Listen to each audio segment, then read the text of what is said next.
President Robert Mugabe was instrumental in liberating Zimbabwe from British colonial rule and is revered as the founding figure of this South African nation. He was among the rare presidents unafraid to express his opinions openly. Below are several instances showcasing Mugabe's outspoken nature. Regardless of one's sentiments toward him, he was a charismatic, daring leader who made a significant imprint on his country's history. Without delay, let's proceed to the video. Let no one who is negative want to spoil what we are doing for ourselves in order to unite Africa. We belong to this continent. We don't mind having and bearing sanctions banning us from Europe. We are not Europeans. We have not asked for any inch of Europe, or any square inch of that territory.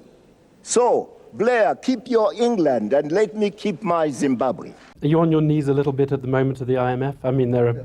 No, we are not. Survive without the IMF if they don't give you these extra loans? They can go hang.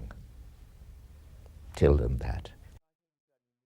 We equally reject attempts to prescribe new rights that are contrary to our values, norms, traditions, and beliefs. We are not gays. The white farmers have channels they must follow. They are not superhuman beings.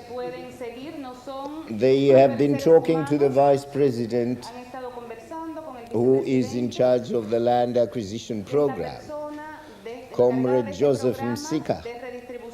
They are not satisfied with that level of authority, and because they think by virtue of their being British and being white, they are more divine than anyone else. The Western countries, in particular the United States and the European Union, who imposed illegal sanctions against Zimbabwe, have, to our surprise and that of SADC and the rest of Africa, refused to remove those sanctions. If they will not assist the inclusive government in rehabilitating our economy, could they please stop their filthy, clandestine, divisive antics? They know that the farmer is the most racist of the white citizens in the country, and the white farmer has been the crudest of the whites in this country, the most backward in terms of the enlightenment and education. I sit here and I listen to you describe these farmers. Yes. If you were white and you were referring to black people that way, most people would take those to be racist comments. Well, how do you speak about racist or racial practices without condemning them? May I just ask you one question, sir? On what basis do you now regard yourself as President of Zimbabwe? On the same basis as Mr. Brown regards himself as Prime Minister of Zimbabwe.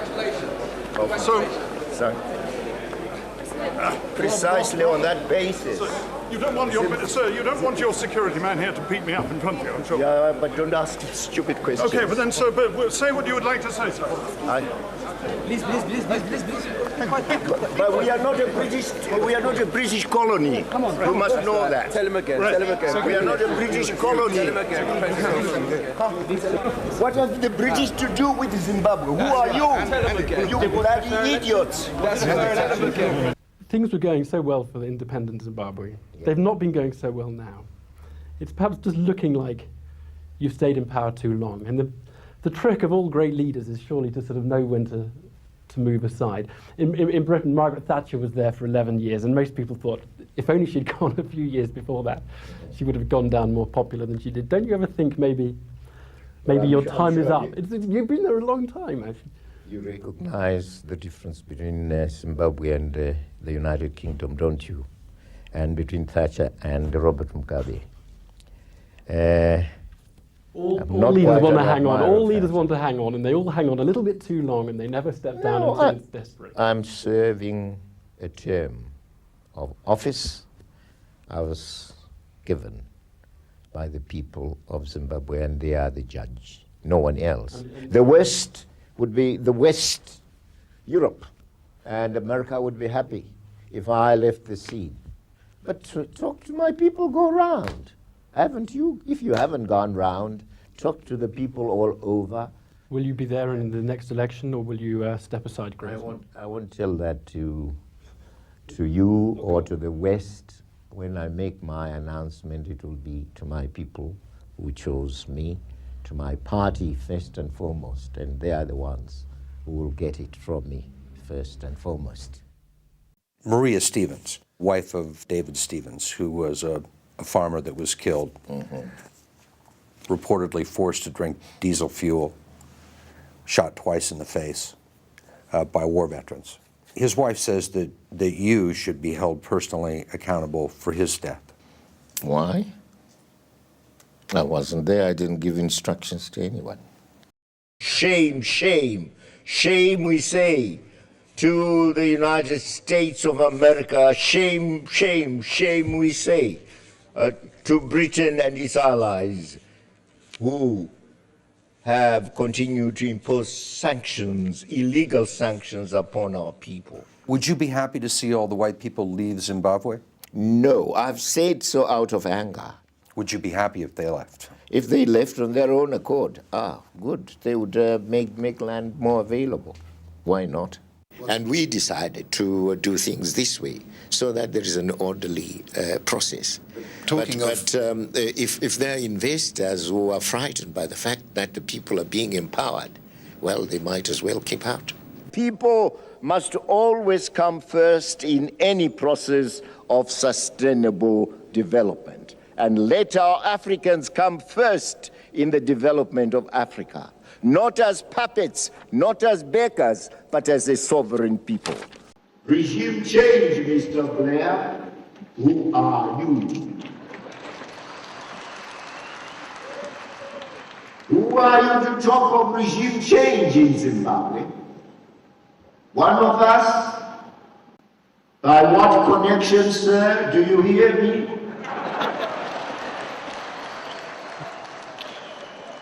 Ancestral connection, and who were these ancestors, can we know?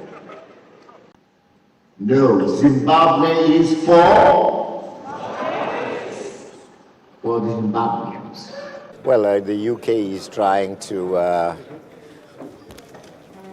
teach us how to run our country. Naturally, we resist that. We do not accept. We are not a British colony any longer. And we have difficulties. You see, Britain has no right at all to try and suggest to the rest of the world that we are a failure. Nor have they a right to try and suggest to us what we should do. We are not an extension of Britain. If there is any country which should now be considered for sanctions, is Britain for interfering in the domestic affairs of Zimbabwe. The British have no standards apparently to guide them, and if they do, they would be misfiring. And since I'm here, I will take care of them. What are your thoughts on our collection? Do you agree with the list or not? Are there additional instances you believe should be included? Feel free to share your comments in the section below. Don't forget to like and share. Goodbye for now.